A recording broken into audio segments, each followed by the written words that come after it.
Nous, on va aller vers des frontières beaucoup plus proches, celle de l'Amblève, Contes et légendes au fil de l'Amblève. C'est le bouquin que j'ai dans les mains pour le moment et que vous voyez d'ailleurs en illustration si vous nous regardez sur RTC, sur Védia, sur Ovio ce matin.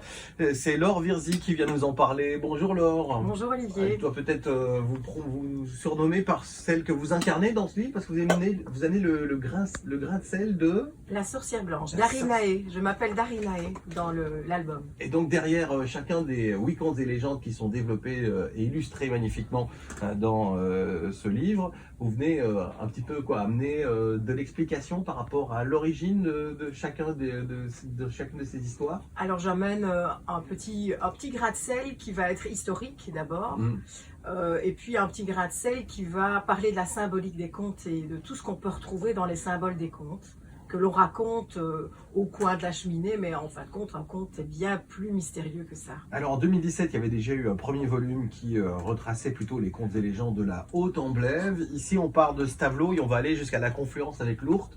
Et on remarque que pratiquement chaque village a son conte ou sa légende. Chaque village a son conte et sa légende. Et le fil rouge de l'album, c'est Colas-Lagasse, le dernier batelier qui, à travers sa béchette, va traverser de Stavelot jusqu'à Raborive les villages, et à chaque village, on va lui raconter une légende propre à ce village. Et donc, on va redécouvrir des contes. Pardon ? Il les collecte. Il les collecte, il les redécouvre, voilà, et d'une autre manière.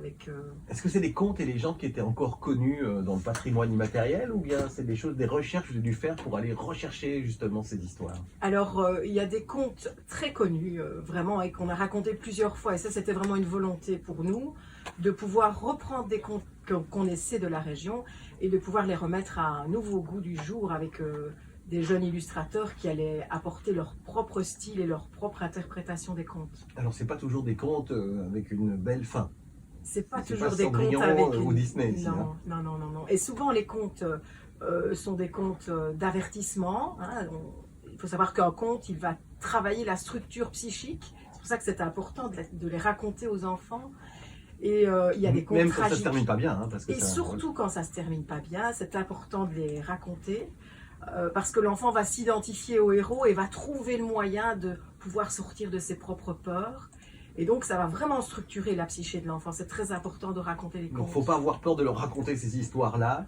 Juste pas avant d'aller dormir. Voilà, j'allais dire, peut-être pas avant d'aller dormir. Par exemple, Les Anneaux de la Comtesse, ça c'est un conte qui se passe pas très bien. Voilà, c'est un conte tragique qui se passe pas très bien, qui parle de la jalousie, de la peur de perdre celle qu'on aime.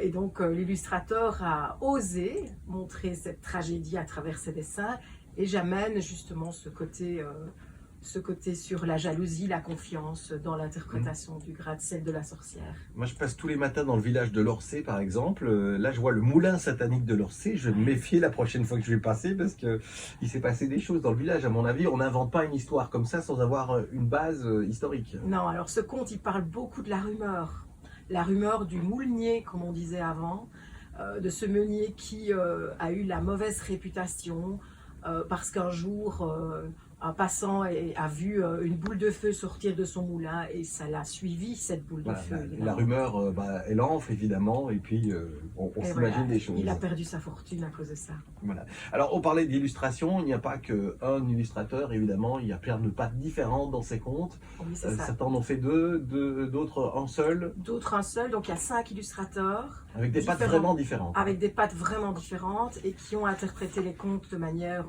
tout à fait nouvelle, et c'est vraiment extraordinaire de voir ça. Il y a même des contes sans paroles, donc rien que des dessins.